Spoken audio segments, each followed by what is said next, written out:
الرحیم۔ آج آپ لوگوں کے سامنے 5 منٹ کے مدرسے کو لے کر حاضر ہوا ہوں، اور آج کا جو 5 منٹ کا مدرسہ ہے اسلامی تاریخ ہے حضرت موسیٰ علیہ السلام کو تورات کا ملنا۔ کیونکہ اس سے پہلے جو آپ لوگوں کے سامنے عرض کرا تھا 5 منٹ کے مدرسے میں، قوم بنی اسرائیل پر اللہ تعالیٰ کے انعامات اور فرعون کو ایمان کی دعوت، تو آج ہے حضرت موسیٰ علیہ السلام کو تورات کا ملنا۔ دیکھیں اللہ تعالیٰ نے 4 مشہور آسمانی کتابوں میں سے تورات حضرت موسیٰ علیہ السلام کو بنی اسرائیل کی ہدایت کے لیے عطا فرمائی ہے۔ تورات، زبور، انجیل اور قرآن مجید، یہ 4 کتابیں ہیں۔ تو ان کی قوم نے اس پر عمل نہ کرنے کے لیے حیلہ بازی شروع کر دی۔ کبھی طور پر اللہ سے بات کرنے کی فرمائش کی، تو کبھی اللہ تعالیٰ کو دیکھنے کے بعد تورات پر عمل کرنے کا وعدہ کیا۔ لیکن یہ قوم کوہ طور پر اللہ کا حکم سننے کے بعد بھی حضرت موسیٰ علیہ السلام اور تورات پر ایمان نہ لائی۔ پھر کھلا اللہ کو دیکھنے کے مطالبے پر غضب خداوندی کی وجہ سے 70 افراد کو جلا کر ہلاک کر دیا گیا۔ اس کے بعد حضرت موسیٰ علیہ السلام کی دعا پر دوبارہ ان کو زندہ بھی کیا۔ ان کے سروں پر طور پہاڑ کو بلند کر کے تورات پر عمل کرنے کا وعدہ لیا گیا۔ ان کو ہفتے کے دن عبادت کرنے کا حکم دیا، مچھلی شکار کرنے سے منع کیا۔ مگر افسوس، یہ قوم حضرت موسیٰ علیہ السلام کے کسی حکم پر عمل تو کیا کرتی، بلکہ قدم قدم پر آپ کو ستانے، ظلم و زیادتی میں حد سے بڑھتی چلی گئی۔ بالآخر حضرت موسیٰ علیہ السلام بنی اسرائیل کی تکلیفیوں پر صبر کرتے ہوئے، ان کی ہدایت و اصلاح کی کوشش کرتے ہوئے 120 سال کی عمر میں وفات پا گئے۔ فلسطین کے مقام اریحہ میں سرخ ٹیلے کے قریب دفن کیے گئے۔ یہ ہے حضرت موسیٰ علیہ السلام کی جو قوم ہے بنی اسرائیل، اس کے دیکھیں کارنامے کس طرح ہیں کہ اللہ تعالیٰ نے جب نبی ان کے سامنے بھیج دیا اور ان کو جو ہے ظلم و ستم سے آزاد کرا دیا فرعون کے، اس کے بعد جب ہے اس قوم نے کس طرح جو بدتمیزی اپنے نبیوں کے ساتھ، اللہ کے ساتھ کس طرح کری ہے، اور پھر اس کا انجام کیا ہوا ہے وہ آپ لوگوں کو دکھ رہا ہے۔ نمبر 2 ہے اللہ کی قدرت۔ دیکھیں اللہ تعالیٰ نے سورج مکھی کے پھول کے اندر احساس و شعور کی عجیب صلاحیت رکھی ہے۔ سورج کی کرنوں کے ساتھ اس پھول کا رخ بھی بدلتا رہتا ہے۔ جب صبح کے وقت سورج نکلتا ہے تو اس کا رخ مشرق کی طرف ہوتا ہے، دوپہر کے وقت اس کا رخ سیدھا آسمان کی طرف ہو جاتا ہے، یہاں تک کہ سورج غروب ہوتے وقت بالکل مغرب کی طرف گھوم جاتا ہے۔ سورج کی شعاؤں کے ساتھ اس پھول کو کون گھماتا ہے؟ بے شک اللہ تعالیٰ اپنی قدرت سے ہی اس نرم اور نازک پھول کے اندر سورج کی گردش کے ساتھ ساتھ اپنا رخ بدلنے کی بھی صلاحیت پیدا فرمائی ہے۔ سبحان اللہ۔ نمبر 3 فرض کے بارے میں چند باتوں پر ایمان لانا۔ رسول اللہ صلی اللہ علیہ وسلم نے فرمایا، جب تک کوئی بندہ ان 4 باتوں پر ایمان نہ لائے مومن نہیں ہو سکتا۔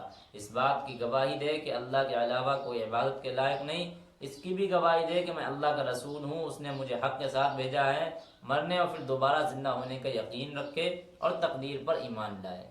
یہ 4 چیزیں ہیں۔ نمبر 4 ایک سنت کے بارے میں دونوں ہاتھوں سے سر کا مسح کرنا۔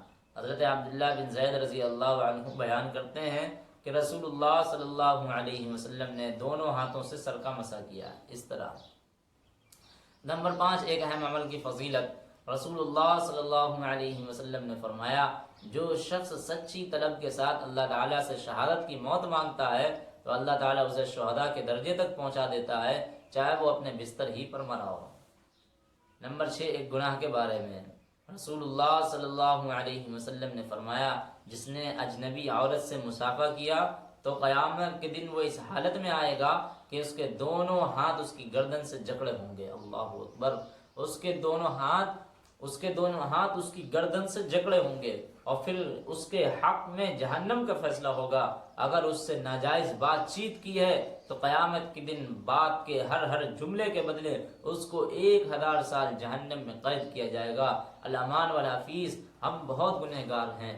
آج ہماری عورتوں سے مصافحہ تو دور کی بات ہے، کھلا ان کے ساتھ ہم گپے شپے اور وہ ناجائز اور جو وہ حرام خوری والی جو باتیں ہیں ہم ان کے سامنے کھلے عام منہ پر کر رہے ہیں، اور ہم ایسا کرنے پر اپنے آپ کو اسمارٹ سمجھ رہے ہیں۔ لوگوں میں بھی جا کر کے، اپنے دوستوں میں بھی جا کر ہم بتا رہے ہیں کہ دیکھو ہم نے آج یہ کرا، ہم نے آج یہ کہا، ہم نے آج اس سے وہ کہا۔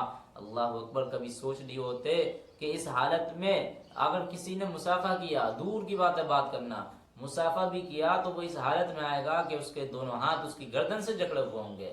آج مسافہ نہیں ہے، آج آن لائن چیٹنگ ہو رہی ہے، کیا ہے، ہائے ہیلو، یہ سب باتیں ہو رہی ہیں نا، مسافہ ہی ہے، یہ مسافہ ہی ہے۔ اس حالت میں آئے گا کہ اس کے دونوں ہاتھ اس کی گردن سے جکڑے ہوں گے، گردن سے اس کے بندے ہوں گے، اور اس کے حق میں جہنم کا فیصلہ ہوگا، اس کے حق میں جہنم کا فیصلہ ہوگا۔ کیسی جہنم؟